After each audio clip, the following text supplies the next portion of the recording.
Hi, everybody, and welcome back to Father TED Talks. Today, I wanted to talk about a topic that is kind of hard to define, but if I had to place kind of a word on it, or two words, I would call it passion and zeal.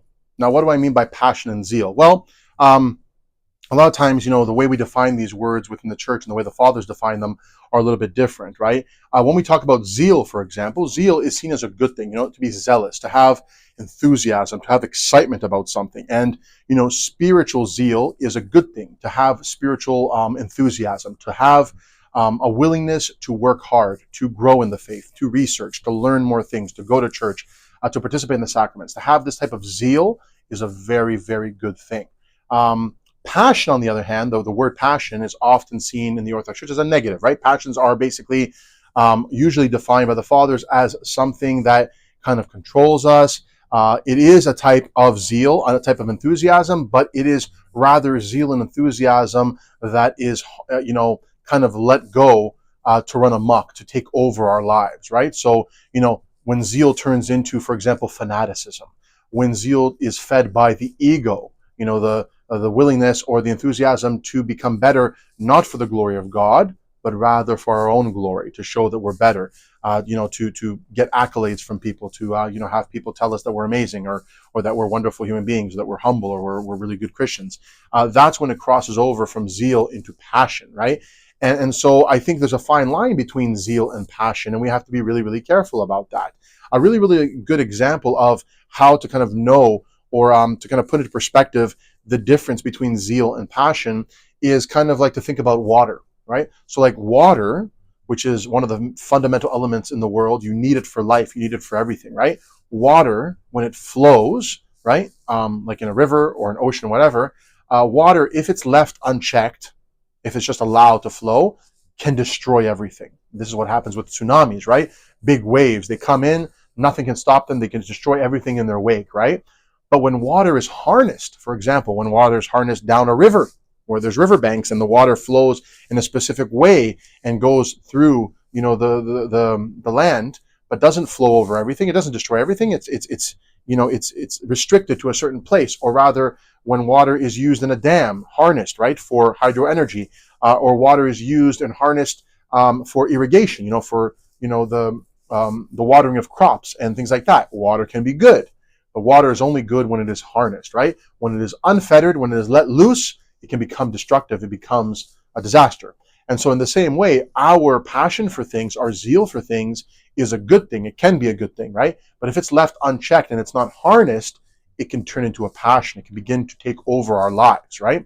So what is the solution to this? At least from an Orthodox point of view, how do we check our zeal so that it does not become a passion? How do we check our enthusiasm so it doesn't become a fanaticism? Well, for us, the two things is humility, and humility is cultivated through prayer and obedience, right? Obedience, again, not unhealthy obedience, but a willful obedience to one's spiritual father, to their confessor, getting spiritual guidance from somebody who knows a little bit more than we do, so that we can bounce ideas off of them and we can receive spiritual direction from them. So that when we have enthusiasm, when we want to do something, when we have excitement, we always check with our spiritual father, so our spiritual father can say, listen, I think this is a good idea, this is not a good idea.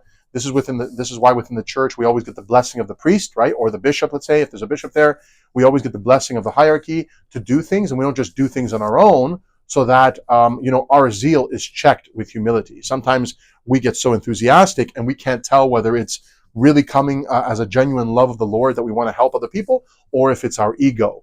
So a lot of times it helps when we check in with our spiritual father, who tells us, listen, this might not be the right time to do this, or maybe you're not ready to do this. Maybe you don't have the skill set, or you don't have the knowledge required to do this. You need to take a back seat on this. Or, yes, you're ready. Yes, you have a talent for this. Yes, your heart is in the right place. Go for it. You have my blessing, right? So, tempering our zeal with humility, with obedience, right?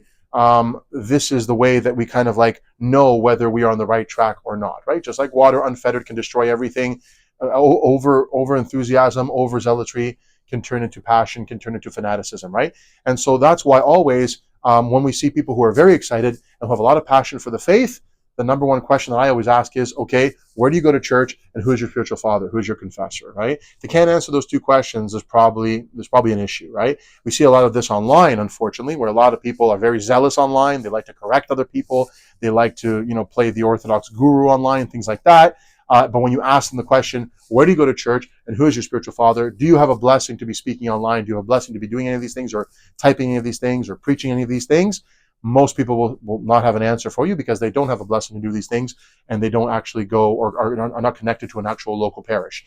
These are things that we have to really, really pay attention to, so that, because a lot of times we can't trust our own ego. We can't trust our own hearts because our hearts are corrupted many times by our own desires.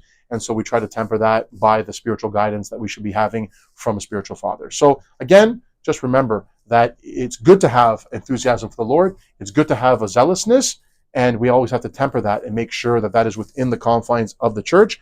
It is restricted and brought into line with the needs of the church, just like water that is used to irrigate can help grow crops, but a giant tsunami can destroy all those crops and the houses and everything in its wake, right? We don't want to be the tsunami. We want to be the proper water that is harnessed for the good of the body of Christ. Till next time, take care and God bless.